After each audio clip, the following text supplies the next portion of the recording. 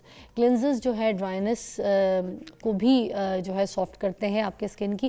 میں کہوں گی کہ سردیوں میں تھوڑا سا مائلڈر موئسچرائزر جو ہوتا ہے نا, اس کو استعمال کرنا چاہیے ٹو اوائڈ ڈرائنس. تو یہ سیکنڈ سٹیپ ہو گیا ہمارا. ہائلورونک ایسڈ وغیرہ جو ہے اس کو استعمال کیجئے, کیونکہ ہائیڈریٹ اگر آپ کی اسکن کو آپ نے رکھنا ہے تو اس کے لیے سب سے اچھی چیز یہ ہے کہ آپ ہائلورونک ایسڈ جو ہے وہ لگائیں. اگر آپ کو سیرم کی صورت میں ملتا ہے, کریم کی صورت میں ملتا ہے, تو آپ اس کو لے لیجئے. آپ اس کے پیچھے انگریڈینٹس پڑھیے, کوئی بھی کریم یا سیرم کے پیچھے اگر اس میں اچھی طریقے سے, اچھی مقدار میں صحیح اچھا ہائلورونک ایسڈ ہے اور اچھی کمپنی کا ہے تو اس کو استعمال کیجئے. اس کے علاوہ ہم یوز کریں گے سن اسکرین ہم اس لیے بھی یوز کریں گے تاکہ ہمارے اسکن میں جو یہ جو یو وی ریز ہوتے ہیں نا, اس سے وہ ہمیں بچا سکے. یہ جو ایجنگ ہوتی ہے, یہ جو ڈارک سپاٹس ہوتے ہیں, جو ہمارے اسکن کے جو آپ کو پتہ ہے ہماری اسکن میں کینسر بھی اٹیک کر سکتا ہے اسکن کو, صرف اس وجہ سے کہ ہم سن بلاکس نہیں استعمال کرتے. سن بلاک کے لیے 2 باتیں میں پھر کہوں گی. جو کیمیکل والے سن بلاک ہیں پلیز خدا رہا اس کو استعمال کرنا چھوڑ دیجئے. وہ تو بلکہ اسکن کی مزید جو ڈیزیزز ہیں, بیماریاں ہیں, اس کو جنم دے سکتی ہیں. آپ نے بڑے اچھے جو ہربل آپ کو لگتا ہے کہ بالکل مائلڈ سے سن بلاکس ہیں, ان کو استعمال کیجئے. میڈیکیٹڈ ہونے چاہیے, کوشش کیجئے, اچھے بازار میں اویلیبل ہے, ان کو استعمال کیجئے تاکہ آپ کی جو ایجنگ ہے وہ سب بھی رک جائے. آپ کے ڈارک سپاٹس اور فضول کی جو اسکن کی اریٹیشنز ہیں وہ بھی آپ کی دور ہوں. فیشیل آئلس کے بارے میں کوئی بات نہیں کرتا, اس کو یوز کیجئے, بہت زیادہ اچھی چیز ہے facial oil. Natural facial oils کو استعمال کیا کیجئے, تھوڑی سی مساج بھی کیجئے, اس سے آپ کے چہرے پہ جو جھریاں ہیں, ایجنگ ہے, وہ بھی رکے گی اور آپ کی اسکن بھی نرش رہے گی. اس کے بعد کوئی اچھی کمپنی کا موئسچرائزر. پھر جو لاسٹ ایک چیز رہ جاتی ہے وہ ہے لپ بام. وہ لپ بام کو بھی ضرور استعمال کیا کیجئے. اور اس کے علاوہ ہائیڈریٹنگ ماسک جو ہے یہ اس طریقے سے ترتیب سے اپنی اسکن کو بیلنس کیجئے, آپ کی اسکن کو خوبصورت کیجئے. اور یہ ٹرائی کر کے دیکھیے گا, اس اسکن روٹین کے بعد آپ کو کسی ڈاکٹر, کسی حکیم کی ضرورت نہیں پڑے گی. Try this out. اب میرے پاس ایک مہمان بھی ہے, میں نے سوچا ان سے بھی آپ کی ملاقات کرواؤں. بڑے لمبے چوڑے اور سعودی عرب سے ہمارے پاس یہاں پہ مدعو ہوئے ہیں, بڑے پیارے سے ہیں تو ریسلر. اطہر زیدی ان کا نام ہے. اطہر زاہد ہے نا جی, اطہر زاہد صاحب ہمارے ساتھ موجود ہیں, تو ہم ان سے بات کریں گے. کیسے ہیں جی؟ میں بالکل ٹھیک, آپ کیسی ہیں؟ جزاک اللہ, ٹھیک ٹھاک. آپ یہ جو ریسلنگ ہے ٹھیک ہے, اس کے علاوہ بھی کچھ کرتے ہیں یا بس آپ جی بالکل, اور بھی سعودی عرب میں جاب اور اپنا بزنس ہے. اچھا, جاب بھی کرتے ہیں, بزنس بھی کرتے ہیں. چھوٹے سے تو ہیں ابھی, اتنے بڑے تو نہیں ہیں آپ. ہاں, قد آپ کا بڑا دراز نکل گیا. ہاں بالکل. ہاں, دراز سے تو نہیں آپ کا قد نکل گیا. نہیں نہیں, نیچرل ہے. سعودی عرب کی ڈائٹ بہت پیور ہوتی ہے, کوالٹی آف فوڈ وہاں کی ہائیجینک ہوتا ہے, تو آئی تھنک یہ سارا کچھ ڈائٹ سے ہوتا ہے. تو سعودی عرب میں سارے لمبے چوڑے ہوتے ہیں سارے؟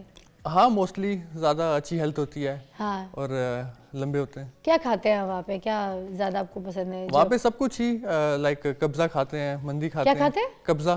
قبضہ یہ بیسیکلی رائس ہوتے ہیں اور چکن ہوتی ہے یا میٹ ہوتا ہے. قبضہ, ہاں جی. ہمیں تو یہاں پہ قبضہ گروپ کا پتہ ہے, یہ نیا کھانا سنا ہے. اس میں رائس ہوتے ہیں اور کیا ہوتا ہے؟ رائس ہوتی ہے, چکن ہوتی ہے, یا اگر میٹ ہے, میٹ ہوتا ہے. اچھا, تو ہاں پھر مندی ہوتی ہے. وہاں پہ لیمب ویمب زیادہ بڑا استعمال کیا جاتا ہے نا. اچھا, تو مندی ٹائپ کی بنی ہوئی ہے. اور کیا کھانے میں وہاں پہ بڑے مشہور ہیں؟ اور وہاں پہ ہمس بہت اچھا ہے, اور اس طرح جو بھی لائک عربک فوڈز ہیں سب کچھ. ہمس تو مجھے بھی بہت پسند ہے, میری فیوریٹ ڈش ہے. بالکل. ہاں, اس کے علاوہ مٹھائیوں میں کون سی ایسی مٹھائیاں, بکلاوا وغیرہ؟ بالکل, بکلاوا بہت. اور کون سی ایسی مٹھائیاں؟ کنافہ ہوتا ہے وہاں پہ. کنافہ بھی بڑے مزے کا ہوتا ہے. بالکل. کھاتے ہیں شوق سے؟ بالکل کھاتے ہیں. ہاں. واہ, تو ریسلر کیسے بن گئے آپ؟ بزنس بھی کر رہے ہیں, جاب بھی کر رہے ہیں, پھر یہ ریسلنگ بھی ساتھ ساتھ؟ بیسیکلی میرے فادر ریسلنگ دیکھتے ہوتے تھے, وی سی آر کا زمانہ ہوتا تھا تب, تو وہ کیسٹس لا کے دیکھتے تھے. تو مجھے بھی 2-3 سال کی عمر سے ہی شوق ہو گیا. پھر جب میں بڑا ہوا میں خود کیسٹس لاتا تھا, تو پھر ڈی وی ڈی آیا, پھر ڈی وی ڈی لا کے, تو وہ دیکھ دیکھ کے مجھے بھی شوق ہو گیا. تو اسی چیز میں نے کہا کہ پروفیشنلی پھر میں نے اس کی ٹریننگ لی. تو میرے امریکن ٹرینر ہیں کلسٹو, جنہوں نے سارا مجھے ٹرین کیا ہے. یہ جو آپ کے WWE سپر اسٹار کلسٹو, جی, ان سے آپ نے ٹریننگ لی؟ جی بالکل. از ہی اے بگ پرسن رائٹ؟ بالکل, وہ 2 ٹائم US چیمپئن رہ چکے ہیں. اچھا. اور ہائی فلائر ہیں. تو انہوں نے سارا مجھے WWE کی نالج اور سارا کچھ شیئر کیا کہ میری یہ اسٹرینتھ ہے, یہ ویکنیس ہے. تو انہوں نے سارا مجھے گائیڈ کیا کہ تم نے WWE تک جانا ہے تو تمہیں یہ چیز کرنی ہے, یہ نہیں کرنی. تو آج میں انٹرنیشنل چیمپئن ہوں, تو ان کا اس میں بہت رول ہے. ٹھیک ہے. اچھا, ایک بریک لیں گے, بریک کے بعد ایک بڑا انٹرسٹنگ سا سوال میں نے آپ سے کرنا ہے, مجھے سچی جواب دینا ہے. جی جی ٹھیک ہے. ڈیزرٹ سلیم بھی کرتے ہیں آپ, ٹھیک ہے, یہ کیا کرتے ہیں؟ یہ بیسیکلی میرا فنیشر موو ہے ڈیزرٹ سلیم. تو میں اپنے اپوننٹ کو ایسے اٹھا کے زور سے سلیم کرتا ہوں. تو 6'5" کی ہائٹ سے جب کوئی گرتا ہے وہ پھر اٹھ نہیں پاتا, تو میں میچ جیت جاتا ہوں اس فنیشر سے. واو, تو اٹھا کے کیسے, زبردستی اٹھا لیتے؟ ہاں بالکل, یہ فنیشر موو ہے نا. جب میرا میچ میں اینڈ کرنے لگتا ہوں تو میں اپنے اپوننٹ کو اس طرح اٹھا کے تو زور سے پھینک دیتا ہوں. تو آج یہ جو آپ نے ٹریننگ لی, آپ کے والد صاحب دیکھتے ہوتے تھے, شوق تھا, انہوں نے آپ نے ان کا دیکھا جائے تو شوق پورا کیا, خواب پورا کیا, ٹھیک ہے. ہم نے تو یہ سنا ہے جو WWF یہ ساری چیزیں ہوتی ہے, ریسلنگ وغیرہ, تو بلکہ ہمارے پاس تو ثبوت بھی ہیں ان چیزوں کے کہ یہ سب فیک ہوتا ہے, جھوٹ ہوتا ہے, ڈرامہ ہوتا ہے, یہ صرف انٹرٹینمنٹ کرتے ہیں, کوئی حقیقت میں ایسی کوئی چیز نہیں ہوتی. تو اس کے بارے میں آپ کیا کہیں گے؟ نہیں, جو تیرنگ میں وہ ایکچوئل میں سب کچھ ہو رہا ہوتا ہے, اور یہ ایک دوسرے کو جب ہم مار رہے ہوتے ہیں تو لگ رہی ہوتی ہے. اس میں اسٹوری لائنز ہوتی ہیں انٹرٹینمنٹ کے لیے. یہ بیسکلی مکسچر ہے, اسپورٹس انٹرٹینمنٹ ہے, اسپورٹس بھی ہے اور انٹرٹینمنٹ بھی ہے. تو اس میں اسٹوری لائنز ہوتی ہیں. فار ایگزامپل, کوئی کہتا ہے میں تم سے زیادہ بہتر ہوں, کسی کو ٹائٹل چاہیے, کسی نے کسی کی گرل فرینڈ کو چھیڑ دیا, تو اس طرح کی اسٹوری لائنز کریٹ کی جاتی ہیں میچ کی ہائپ بنانے کے لیے. تو بس, مگر یہ ہم نے تو یہ جو مار رہے ہیں, یہ جو اس طرح سے, یہ تو اصل نہیں ہوتا. ہمارے پاس تو اتنے اسپورٹس مینس آتے ہیں, تو وہ کہتے ہیں یہ 1 2 3 والی کوئی کہانی نہیں ہے, سب فیک ہوتا ہے. ہمیں تو یہی کہہ کے جاتے ہیں سب. نہیں, ایسا کچھ بھی نہیں ہے. یہ ابھی جو میرا ریسنٹ میچ ہوا وہ انڈیا کے ساتھ ہوا ہے. آپ کوئی انڈین جان بوجھ کے تھوڑی ہارے گا. تو یہ میں نے انڈیا کو ہرایا ہے, اور یہ جو میری وکٹری ہے میں نے پورے پاکستان کو ڈیڈیکیٹ کیا. تو یہ basically Pakistan versus India. WWE والے یہ کہتے ہیں, خود کہتے ہیں کہ یہ انٹرٹینمنٹ ہے, کہ یہ it's not real, it's not sports, اس طرح سے. پھر نہیں, بیسکلی اسپورٹس انٹرٹینمنٹ ہے نا, اسپورٹس بھی ہے اور انٹرٹینمنٹ بھی ہے, مکسچر ہے. تو اسٹوری لائنز کریٹ کی جاتی ہیں میچ کی ہائپ بنانے کے لیے. تو یہ مار کٹائی تو یہ اصلی نہیں ہوتی. یہ اصلی ہے. جو مطلب میں آپ کو بولتی ہوں کہ اگر میرے پاس کل بھی ایک آئے تھے, ٹھیک ہے, ایک شازیب رند ہیں, وہ بھی بڑے میرے پیارے بھائی ہیں. اگر میں ان کو بلاؤں, اور وہ صحیح فائٹر ہیں آپ کو پتا ہے, اگر میں ان کے ساتھ آپ کو لڑاؤں, واٹ ول یو ڈو؟ بالکل, I am ready for any challenge. میں فائٹ اور ڈائی چیمپئن بھی ہوں. فری اسٹائل کر لیتے ہیں آپ؟ بالکل, بیسکلی یہ ہماری پروفیشنل ریسلنگ ہے. کتنی دیر کی ٹریننگ کی آپ نے؟ ٹریننگ مجھے اس میں ٹریننگ تو میں 12 سال سے کر رہا ہوں, لیکن ڈیبیو میرا 2018 میں ہوا تھا, 6 سال ہو گئے. اچھا, تو یہ جو صحیح والے ریسلرز ہیں ان کو آپ کمپیٹ کر سکتے ہیں, ان کے ساتھ کام کر سکتے ہیں, ان کو ہرا سکتے ہیں. بالکل, اس حد تک کی ٹریننگ ہے. یہ جو ابھی میرا انڈین اپوننٹ تھا, یہ میرے سے پہلے یہ امریکن ریسلر کرس ماسٹر کے ساتھ اس کی فائٹ ہوئی تھی, اور یہ کرس ماسٹر کو ہرا چکا تھا آلریڈی. تو یہ امریکن ریسلر کو بیٹ کر چکا ہے.